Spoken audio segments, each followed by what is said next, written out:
Well, good morning, everyone. I can't believe we're headed down to the last week of session. It has gone so fast.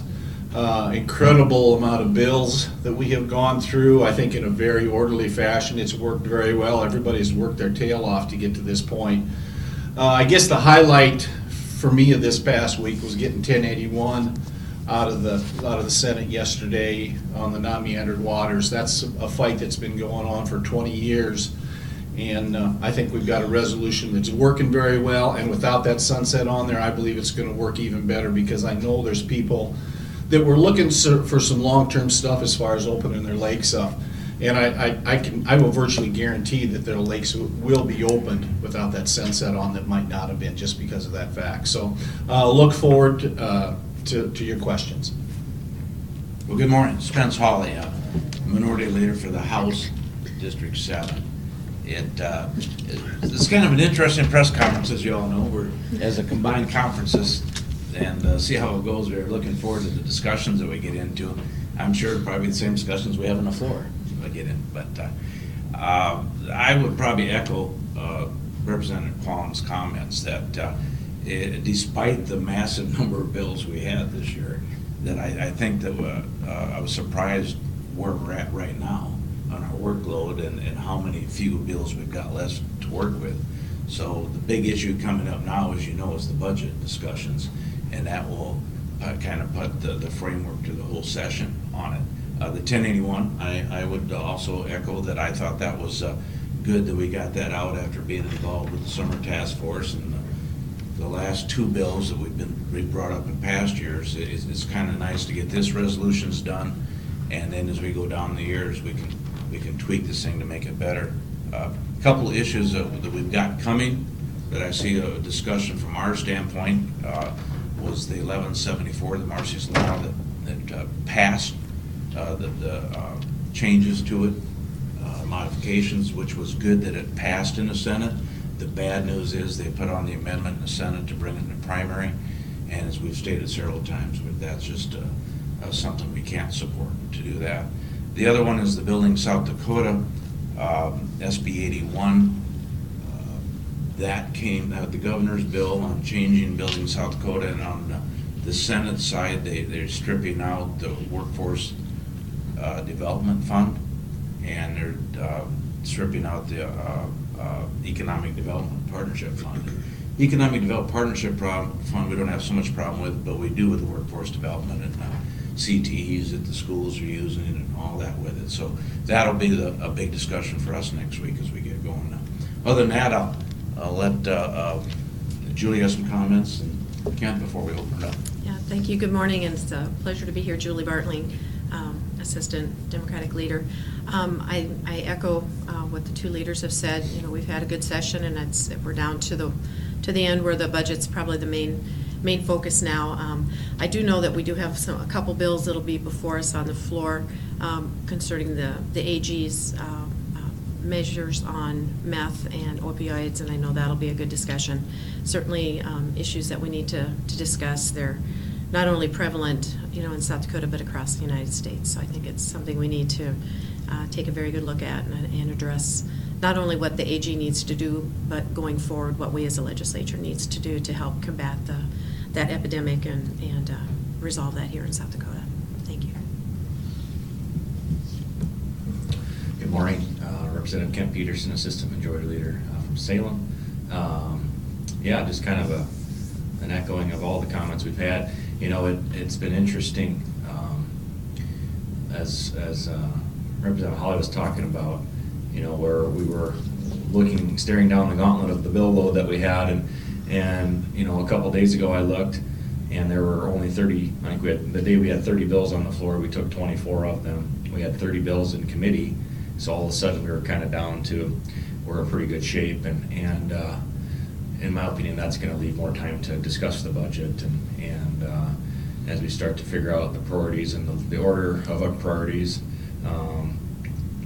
that'll be a lot of, we've already started having those discussions within our caucus, and we're going to continue those over the weekend, and so that way we can get back, get right to it Monday and wrap up the bill load. Obviously, we're going to have some bills that probably we have to go into conference committee on, and something that we've been working on a lot is the Precision Ag project, and we're really starting to get closer to some resolution possibly on the financing side of that, and that'll be getting rolled out here, and so that'll be I think a pretty large discussion next week, as well as we're trying to figure out how to finalize getting that project completed. So again, look forward to your questions. Well, yeah, you all talked about Marcy's Law, and the House might take up that concurrence. Do you know anything about the secondary bill that's going to be required to address some of the time things? Raise the number of the bill. I'm not sure the number of the bill, but I know the Senate passed to have it go through the primary in June, and a part of the reason for that is we want to get that law off as quickly as possible so that the other stuff that we've put in place can start working. I understand where the minority leader is coming from, as far, we don't want to set a precedence doing this, but I think in this instance, I think that there's merit for moving this forward and getting it taken care of as quickly as possible. All I know on that second bill is what was brought up on the floor, and because we hadn't really talked about a primary vote over on this side, but evidently for the funding to do the election process, they need some extra funds to do it, is what I gathered, and I haven't heard what bill they're using for that yet, unless you're all familiar with it. So I'm looking forward to see what that discussion. I assume they're going to have that in the next couple of days too, so we can find out what it is. Just one follow-up on that. When the speaker discussed potentially moving into the June primary, I think his exact words were it would require broad bipartisan support. It clearly doesn't have that, so why move forward?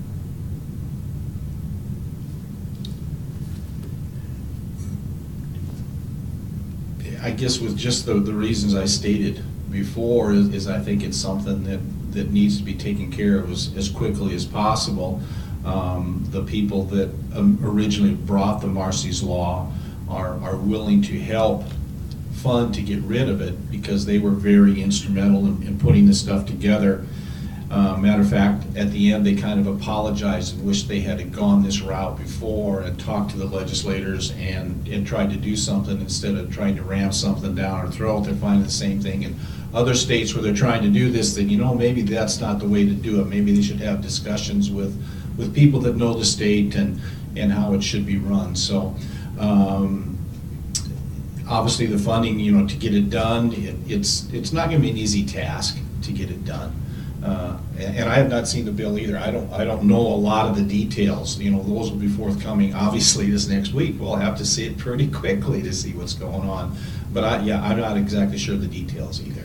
We haven't had those discussions yet within our caucus anyway, and so I can't really speak for our members at this point to see if that would be something that they're going to support or not. Obviously. It was briefly mentioned in the State Affairs Committee meeting, I think, when we were talking about this bill originally on the House side, but that was about it. And so, it's kind of, we'll see. I mean, I'm not sure, how our members are going to approach that. If I might, when it was back on our side of the House, we did allow the Marcy's Laws people to come in and visit with our members, and they did want the primary vote, and we talked to them and listened to it, and I'm disappointed that it's ended up going down this road, because the process that was used at that time to solve the Marcy Law initiate measure problems and work back and forth was really excellent. I just and I think our group comes down at the end doesn't justify the means. We still need to keep the process, and you need to honor the process. And at what point do we say, well, this is the most important thing, that we change the process? I think in my 8 years up here, I could give you a dozen bills where we should change the process that I thought.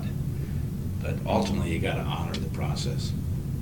Well, and I just worry that putting this measure on a primary ballot, oftentimes there are a number of voters who will not, if they don't have a primary to vote in, for example, in their legislative district or countywide elections or something of that nature, they may just not go to the vote. So I don't know that the amendment will get in my opinion, a fair shot at what the voters can see the good of this amendment. I think it just will get a better shot in the fall election. There are a pair of bills, Senate Bill 214 and House Bill 1311, that deal with raising legislator pay, and that would go into effect beginning next year as it's written now. Do you have any thoughts about allocating that funding this year and getting it done in the next week, and where that money might come from? Those discussions are happening. You know, we know what the exact cost is going to be if this would pass. So that is potentially a line item in the budget. You know, if the bills, you know, make it all the way through, obviously signed by the governor, then we need to know what that cost is, and we are aware of that, and that's something the appropriators are looking at this time. And, you know, it's going to be one of those that obviously will probably come down to when the bill ultimately passes or fails. So. You know, I don't know what the Senate's gonna do on it, and we've had the bill a couple times in the House, and just, I think there is support, and everybody realizes that we do need to raise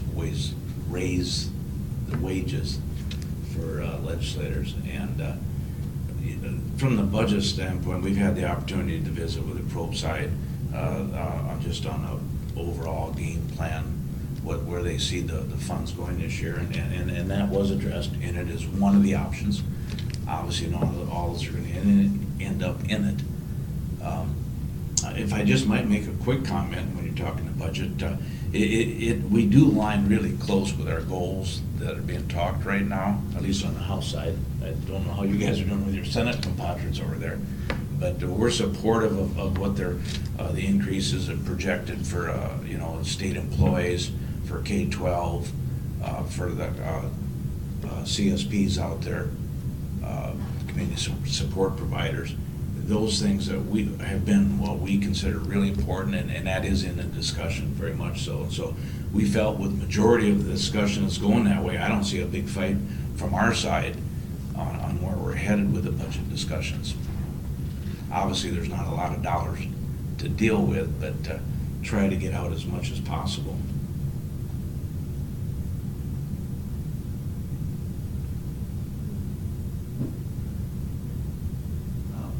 Obviously, there was some incidents that occurred last week, and I was wondering if I could maybe leadership could possibly speak to the decision by Kaiser and May to bring the committee to investigate what happened between Representatives Johnson and DeSanto, and why it wasn't, I guess, the leadership group. I'm not sure if I heard the last part of that question. Yeah, there was a press conference held by Representatives of San Jose, and they were concerned about whether or not this would get, this incident would get addressed, and majority leadership would speak to that.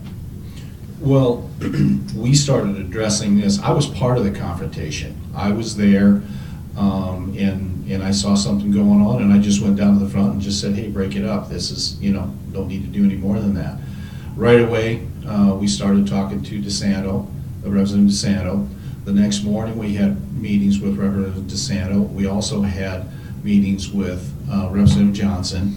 And so a lot of that next day, we talked with them, told them what their options were, and told Representative DeSanto, it's up to you what you do with this. I mean, we're not going to file anything. It's up to you. You have to make that decision. You're the one if you feel like you need to do something.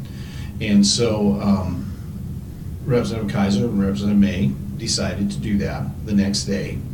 And so within a very short amount of time, things are happened. We had a committee appointed, and we moved forward with that. When we appointed that committee, we felt very good about the committee we appointed. It was people that were not friends of either one. It was a lot of females on there. It was Democrats, it was Republicans, and we had a judge as the head of the committee. And I felt very comfortable with who we had on there, that there would have been a very fair hearing if it would have taken forth.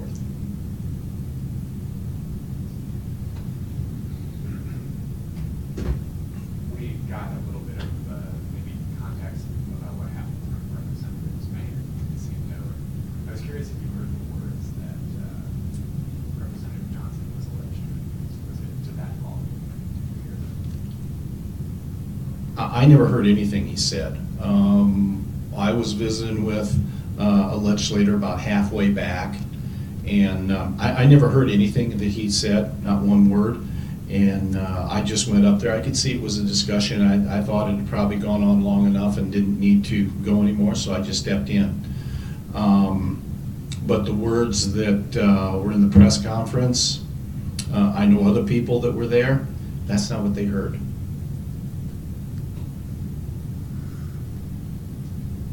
Representative DeSanto said she was told by Representative Nicholson that continuing the discussion on this would give the Republican caucus a black eye.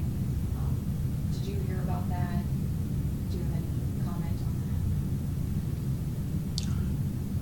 on that? I never heard those exact words said. I was not in on all the meetings, but I was in on a lot of them. Obviously, a situation like this, you know, if it can be worked out within the caucus, that's what we want to do. You know, if we can come to an agreement. And but we never once said not to move forward with the process if that's what they wanted to do. We have a very defined process in our rules for handling things like this.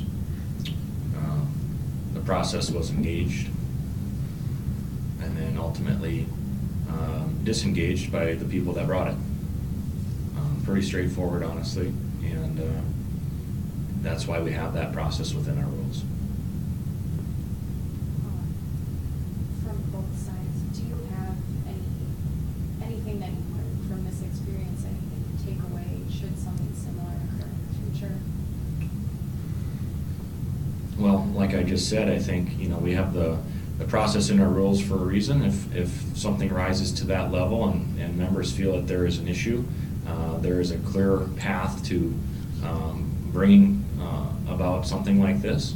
And, you know, that's why we have that in our rules. I think it's very important for us as legislators to also convey to our constituency and to everyone across the state that it's important that when these type of issues arise within our own house, per se, that we need to take care of it. We need to address it. We need to let the public know that this is not something that we condone. We do not stand for that. We need to lead by example. And so when situations like this do arise, as Representative Peterson said, we have the protocol to take care of it, and we need to follow through with that, and not give the perception or indication that it's something we don't want to take care of, that it must be taken care of. And I hope that, you know, as this situation continues to cool down, hopefully, that our public will know that we do address things. We do not let them get out. We hope that they don't get out of hand. You know, I would say from our standpoint is on leadership, the decorum of the body is there for a reason, and is to prevent these. The formalized process that we go through and not addressing people by name on the floor, everything is designed to keep the debate. You know, they get heated anyhow, but keep them from crossing the line during the debates, and we emphasize that quite a bit. I think that as leadership, that's where we help to prevent a lot of this discussion, is we make sure those lines aren't crossed, and just keep explaining to the legislatures the purpose for the rules the way they are. And if it does happen, then we just need to address it head on and come up with the best resolution as possible, as soon as possible on it. which way it goes. Anytime you have 70 people together, it's pretty easy for somebody to get married to a bill. We say, don't get married to your bill, but hey, I've done it before, everybody's done it before, and sometimes you can feel very offended, and when it's all said and done, and if things can get out of hand. But that's why we have rules in place, and we talk about, you can attack the bill, but don't attack the person. Well, sometimes you slip a little bit beyond that, and sometimes it happens, and it's unfortunate when it does. But that's why we have rules in place, so that we can address it if somebody feels somebody went too far, and then we investigate it, we find out, and if steps are appropriate to take, we take those steps. Do we need to see a day where Sergeant at Arms and the LRC protective staff are on the floor at all times, and members are on the floor? Do you want to address that? Okay, run that, I'm not sure I understand. Do we need to have LRC Sergeant at Arms and the protective staff enforce the rules? Should they be on the floor all the time? The members are on the floor enforcing rules all the time, not just while you're in session, but all the time the members are on the floor? Because no one else can enforce those rules. Well, I believe that Sergeant at Arms is on the floor at all times. Now, when there's somebody around, typically, I think that anytime I'm ever usually walked in there, they're there. But I guess I don't know exactly what their schedule is and when they're there. Obviously, when incidents happen, it's always time to review your protocols and your rules, and if something is necessary to be changed, then that's obviously a good time to look at it. But as we've stated, we always talk about decorum and trying to set the example for, as I come to the Capitol each day, I know there are people here that are probably here for maybe the first and only time in their life. And how we act that day is going to be remembered by them for the rest of their life. And I think it's important that we have that in the back of our mind all the time. And when we're thinking about doing something or saying something, we need to think about, what's the effect. And so I don't know if having more people on the floor, Sergeant at Arms, et cetera, would make a difference or not.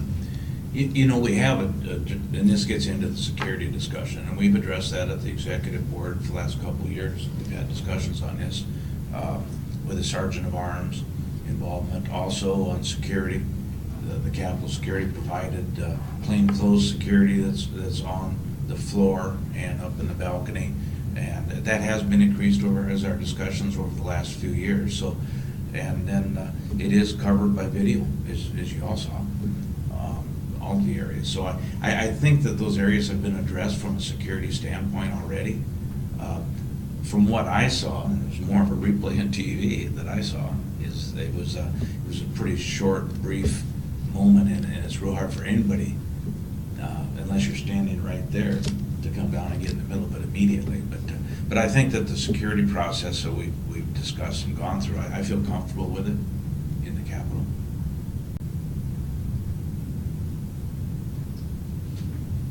Different topic. Do you all know how the governor's rep brewing compromise might go through the House? Is there past unanimously out of the Senate? Is there concerns? We haven't had that discussion yet, so I guess I haven't looked that closely at the bill yet. But I believe that those one bill are going to be in the Commerce Committee next week, I believe. Yeah. So I'm sure they'll have a very thorough discussion there, and should it make it out of the committee, we will have that discussion on the floor on Tuesday, I'd imagine. So I know there's been a lot of compromise back and forth to get to this point. I have not looked at the bill either. I know there's some people that were very much against it that are for it now. So I know things have changed a lot. So look forward to the debate they have in committee, and we'll see what happens if it gets to the floor. That was a Commerce Committee that we had that, and we had it briefly up front. We had some basic discussions on it, and there was some real divisiveness on it. And I think that what they've come to with the agreement now, the 30 barrels, 30,000 barrel limitation is pretty much come an agreement to. There was discussion of going back to 15,000, but everybody came onto that. The other part was the local breweries being able to market directly was the big issue for a lot of the small breweries, and they put I believe it's a 1,500 barrel limitation on it. And I think that it's a good compromise. And from both parties that were talking to us before that were upset, the ones that I talked to now, both sides feel real good with the compromise. So I don't see a major problem coming through the committee, and I would expect that shouldn't have a problem on the floor. And do you just know, do you know when the Marcy's Law concurrence might be voted on? Not today, next week? I don't, not today for sure, but I guess I would imagine that would probably be Monday or Next week. Tuesday. Very different topic. I anticipate all of you have seen at least 3 of the gubernatorial candidates around the Capitol in the past month or so. Any thoughts on the platforms that they've put forth? Do you see them acting any differently than they have in the past years that they've been around here during session? That's a difficult question. That's an interesting question. I was not anticipating anything like that. I think it's going to be very interesting going forward. I mean, I guess I'm not going to elaborate a whole lot on it. You know, you're seeing a lot of stuff starting to happen, start to take place, a lot of information getting out, and you're going to see a lot more before it's all said and done. I think it's fair to say there's positioning taking place. And that's quite normal. That's Yeah. fair. That's Yeah, quite that's normal. very fair to say that. Yeah, I don't think it's anything different than we've seen in the past, you know. I wasn't here the last time there was an election of this, what I would call magnitude, with an open slot, you know. And so it, ultimately what it's gonna come down to, in my opinion, is you know, people making a decision based upon, you know, who they feel can lead South Dakota. It's that simple. So obviously they all have a different way of getting there, but it's going to come down to that, whether it be in the primary or in our general election, you know, in November.